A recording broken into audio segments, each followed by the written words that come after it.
Good afternoon. We're here with Stephen Distad and Justin Langham. We're at the United Methodist Church here in Houston, Texas. I like to call you guys the dynamic duo, our local musicians. We're very, very lucky to have you here today. And the reason we'd just like to get to know you a little bit better. If Stephen maybe and Justin, just give us a little bio, a little bit of your background, and then we'll go into a little bit more detail on where you've been and some of the new things that you guys are working on. So, sure. Yeah, I was born and raised in Minnesota, and started piano lessons when I was 5 years old, and then organ when I was in middle school. And so I just was always enamored by the sounds and the colors of the organ, so I was just immediately attracted to it, so that by the time I was like 15 years old, I already knew I was going to major in music and organ in college. So did that at Drake University in Des Moines, and then did some study abroad. And you studied in Paris? Yes, right. Yes, good. And then came back, did my master's at Baylor, and then eventually started postgraduate studies at Eastman. So it's my whole life, my passion, and I'm so very blessed to be able to. DNA. Yeah. It's in your DNA. Yes, yeah. Yeah, very, very blessed, to be able to, make a living off of music. Absolutely. And Justin? Yeah, I'm from Mobile, Alabama, which is the opposite end of the country from Stephen. So sometimes that comes out in our conversations and differences.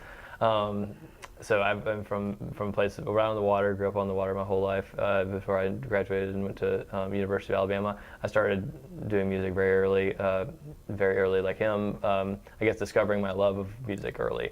I didn't start that early, but I started in middle school with everyone else. But then I wanted to play trumpet and then compose. I started just scribbling out music notes on random notebook paper. And do you still have those? Yeah, actually I do. I looked through them and I'm like, oh my gosh, I'm amazed I can do anything. So I knew right away I wanted to major in music and do trumpet and composition in college, and so that's what I did at the University of Alabama, and then moved to Houston in 2013 to do a master's at the University of Houston. And I just recently started my doctoral work. And you're a full-time student. Full-time student now, yeah. But I've been in the meantime, I've been doing playing concerts with Stephen, and then teaching college at the college level in music theory and trumpet at Lone Star College Montgomery, and have a church job at Grace United Methodist for the past 3 years, and also teaching a lot of private students. I think you need more hours in the day. I think, yeah, right. That would be very helpful. I would like to have a beer at the end of the day too, right. So that would be nice. Well, that was going to be one of my questions. What do you guys do when you're not playing? Right, that's one of them. Yeah, so I think I'm also very lucky to be doing music. It's a labor, but like you said earlier, it's like a labor of love, and yeah, we're very lucky to be doing it. A lot of people aren't as lucky, so we don't take anything for granted. No, you guys are very special. Can you guys talk a little bit about, you just came back from Scandinavia, right? And, correct, yeah. Was, the International Organ Festival? Yeah. Right. Talk to us a little bit about that, because that seems very, very special as well. Well, we talked about the last, ever since we've, started 4 years ago, about doing an international tour, and most likely to be France, just because of our French name, Deux Voix. But ended up, a friend of mine said we should, do concerts in Norway, and then so we were invited to play at the International Organ Festival in Bergen about 1.5 years ago, and so the rest of the tour started to develop around that, around Norway, Sweden, and Denmark. So we did like 7 concerts in basically 10 days in 3 countries. So it was action-packed, and it was very memorable and a good time. Whirlwind, definitely a whirlwind. We did 2 concerts in Copenhagen, Denmark, and then the very next day took a train to Gothenburg, Sweden, and we played in an hour outside a place called Ljungskile, which is a village or a town outside. It's a resort town. Lots of people vacation there. Outside of Gothenburg, and so we played a concert there, got there in the middle of the night, practiced until early, and then had a concert the next day, and then the very next morning, like 5 a.m., we got on a train to the airport in Gothenburg and flew to Bergen, and then did 2 concerts in Bergen, and then also did a house concert throughout the week in the mountains outside of Bergen, and then took a car and then trains and ferries and stuff, and went to Stavanger and played our last event there, and that was at a church in Stavanger. So this was in August? Yes, we just got back 2 weeks ago. 2 weeks ago. Yep. All right, it was August, we left August 7th. August 7th, got back on the 20th. Had our anniversary concert August 5th. And we had, 5 concerts the 3 weeks before we left. So we had like 12 concerts in about a month, 4 or 5 weeks in there between this area in Scandinavia. So it's been a busy summer. And so as I did my research, I was looking at both of you, and there's, in all partnerships and there are different personalities, right? So Stephen seems to be the social media, the communicator, and you more the art director. Is that kind of how that? Yeah, I guess I think we feed off of each other, and his strengths are some of my weaknesses, and vice versa. I think, and it works out really well because neither of us have to do a lot of the stuff that we hate, or that we don't do well or something. So like I hate social, I like social media, but I do usually just send funny stuff to my family, and that's about it. So so it's good, and I don't like self promotion, so it's great that he helps me with that and gets me out of my shell. So that's great. Yeah, and I love coming up with programs and concert programs and different piece ideas and repertoire choices. The Norway trip, the Scandinavia trip, who put that all together?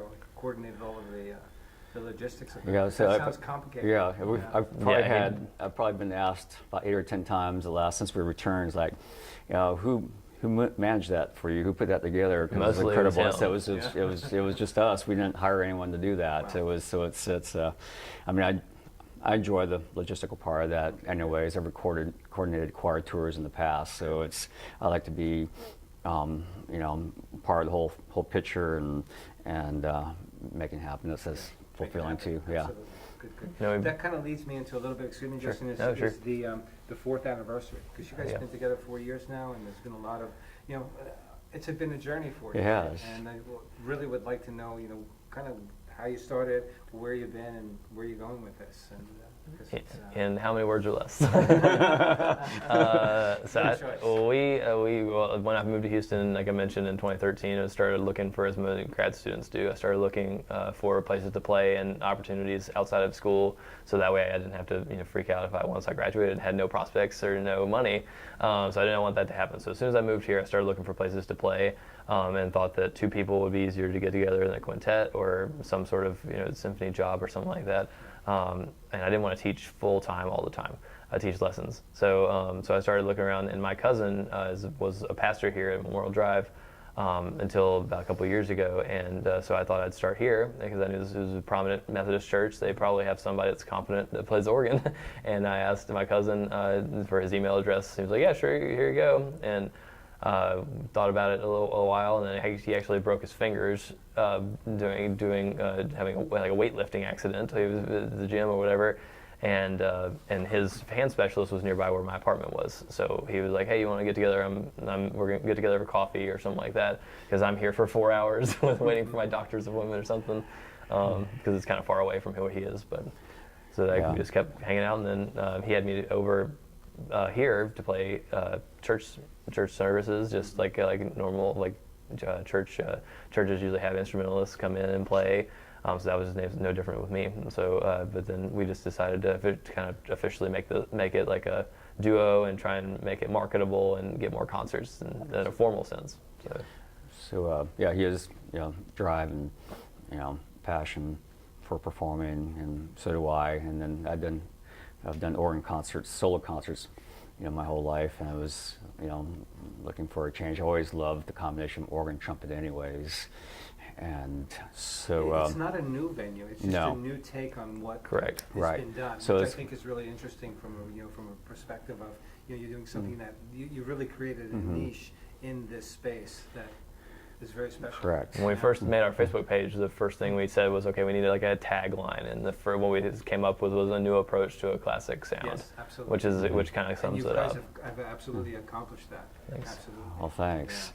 So he came up with the idea later on to expand it to include jazz standards as well, and so in the middle of the second half of the program, sometimes insert that in just as a shock and surprise to people. It's like, where'd that come from? And then they really get into it. Some of the very traditional classical musicians as well. So cool. And then we commission new works as well. So and then and the pieces that are from a couple 300 years ago. So it's a whole gamut.